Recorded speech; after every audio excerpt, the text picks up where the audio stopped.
Good morning, everybody. We're just sitting back enjoying a good little fire. It's just easier than going upstairs and shutting the windows. We had rain yesterday, and it's a little cool in the desert this morning.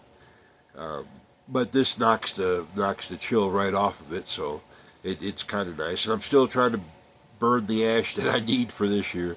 Uh, Probably got enough, but it wouldn't hurt to do a little bit more. Normally, I have like oodles and gobs more than this. Um, I just barely have enough, but it should work. Is what I'm trying to get at. No real big plans to grow nothing this year. I just amended the soil because it needs to be done. Nothing more than nothing more than that. Um, I hope everybody's having a good time. I've had a few comments from people about fire, about the fuel and prices. You know, you can honestly say one thing that is a benefit. It made it a little bit easier for us. It's the only upside to it. It's like a backward slap and downside compliment. Um, but But thank goodness that he choked the life out of the economy. He choked the life out of, like, the American consumer. He alienated the entire world, so our tourism is as low as it can be. Because otherwise, gas would be $10 a gallon.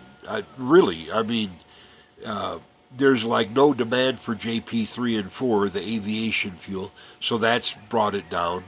Um, Even though they say it's going to spike the cost or whatever, well, if you don't have tourism into America, it's not going to affect you. It is, if your farmers are already starving, it's not going to affect you that they're not going to plant and buy fertilizer and diesel fuel and stuff like that. Um, as much as other countries that are like well, just trying to survive. It is. We are definitely in a greed mode. Is all I'm trying to say, y'all. These are like corporate raiders that know the end is near, and they're just trying to milk it for everything they can. Just crash and burn and grab and steal and run. Um, that's what we got going on. Uh, but that's expected. The climate model. I mean, the biggest naysayers of the climate model are the people that are robbing our country right now. The Elon Musk of the world and shit like that. Um, I always tried to word how I worded it because are the climate models correct? No, they're not. That's my biggest thing. And no, they're not correct. They haven't been correct for 40 fucking years. And I saw that as a high school kid. They were wrong then, and it was going to be much worse. But nobody wanted to hear much worse. They just wanted to hear that it wasn't real. Um, so I fell in the wrong camp the entire time. It is very much real. It's very much what we've done to the earth, but it's not exactly what they think it is. It's the petroleum scum on top of the ocean that's causing the oceans to rise faster than normal. This was going to happen anyways, y'all. The cycles or precessions, the wobble of the earth are in 125,000 year, 42,000, 27,000, I think, and 12,000 is how the wobble, um, the cycles of the wobble. This is just a really big one coming up, where they're all kind of tied together. Um, and then after this 125, then it'll break down into smaller ones again. Um, but this is going to happen. We have multiple recorded history that ice ages come when they what happened, what their triggering points were. Um, my biggest deal is I didn't realize the AMOC had been slowly decreasing over 100 years, and nobody said a fucking word about it. That's its triggering point. That's the Ice Age triggering point. Um, and I'm telling you, you might really want to talk with AI because a lot of the stuff that you were just led to believe is not true. A lot of the stuff that is status quo, it is AI gonna know. They take status quo side. They take established education side to begin with. But they tell you one way or another whether that's real, is what I'm trying to get at. They will tell you, AI, any one of them, will tell you that Earth hit another planet, swallowed its core, created the moon from a fifth of its mass or whatever, and it'll go through the whole story and spiel. Then just ask it, what was the probability, the odds of that happening? And then it'll tell you straight out that's several trillion to one. That's never that never took place. Grand is that theory sounds, is grand is the whole thing. That takes more delusional faith than any religion on earth, is what I'm trying to get at. Where did the core go? The Earth, the other core, the other Earth. No, it wouldn't have made two cores in our Earth. That would have been really different, is what I'm trying to get at. It would have congealed into one.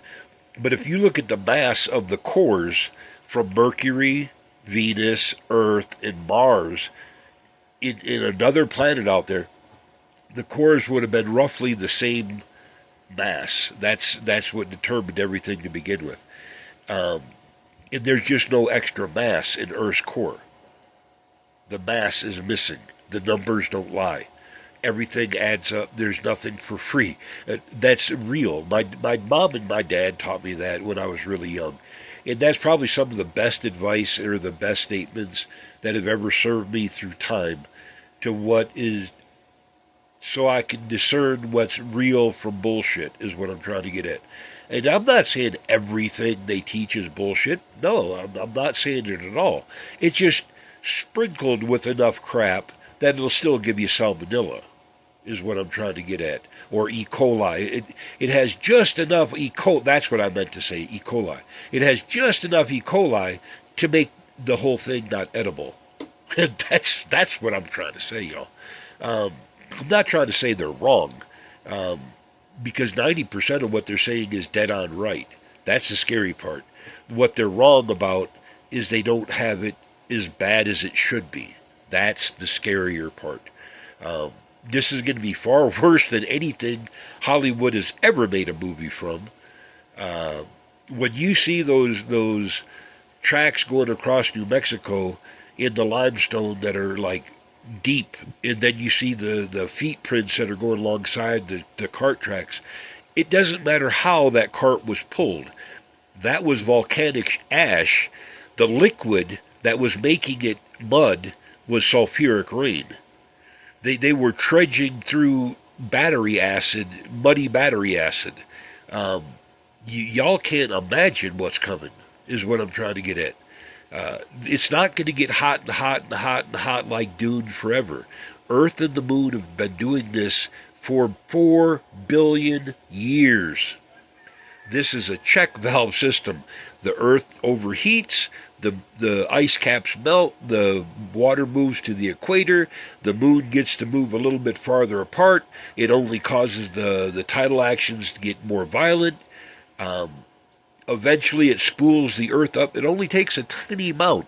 The Earth is a stardust-powered MHD drive. It's a magnetic drive. It's fluid dynamics, y'all, and thermodynamics. As the Earth spins, because the rim of the Earth is moving at about 1,000 miles an hour, or 1,000 miles a minute. I'm sorry. No, maybe it is 1,000 miles an hour. Because the moon is like 2,800 or something like that. But I'm just saying the centrifugal force of heat moves outward, not upward. Like the fire here, the heat that it's making pushes it through that little 5-inch, brings it up, makes a bell. It's thermodynamics with gravity. Without gravity or in the Earth's core, heat moves outward. The if Earth speeds up even a tiny fraction, that's the cause of this climate change. It's not all man-made. That's horseshit. I'm sorry. This was going to happen anyways. We did make it like 100 years, 1,000 years quicker. That is for real. That part is man-made. So, is there some truth to what they're saying? Yes, there is. But they got just enough E. coli in there that it's not edible, is all I'm trying to say, y'all. Take it with a grain of salt. Take that with penicillin, too. It's religion in a lab coat. For a lot of people that have spent their entire life compartmentalizing their education, they're terrified to say the words, I don't know. I get that, and I'm sorry, because that's what we've expected of them, and that's hard when you're that kind of a specialist. It's kind of what they've expected out of one of the dumbest, easiest jobs in the world, the most enjoyable jobs in the world, and they made it so fucking complicated and stupid, unnecessarily, that they take the joy out of everything. That's what bureaucracy and regulations and all that crap is about. And I don't mean you're supposed to run around being reckless and hurting people. That's what billionaires do. They just destroy and divide to make money. That's not the way to do it either, y'all. We can do better, is what I'm trying to get at. One, we got to plant hemp. That'll get rid of the CO2. And way more than most people realize is in planting it with mushrooms will build the humic layer that the trees require to take root again.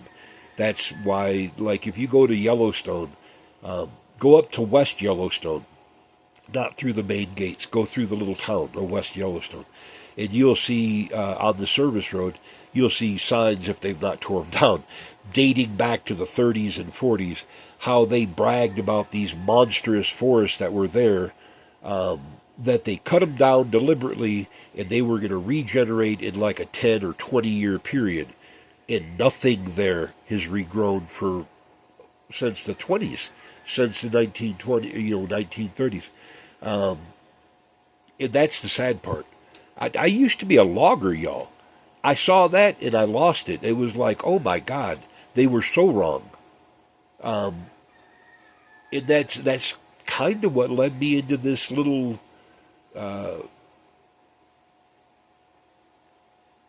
save the terrarium thing, I guess is what you want to call it. Just because that's really what it comes down to. This is all about saving the terrarium. I have kids. I don't talk much about them.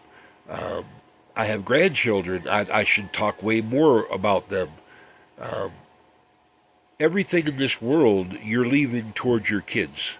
Whether you agree with your kids' beliefs, political opinions, what their future dreams are, that's not relevant. This is their gift that, I don't know how to say it. Life is the gift, the only gift that you can give them that they keep taking on.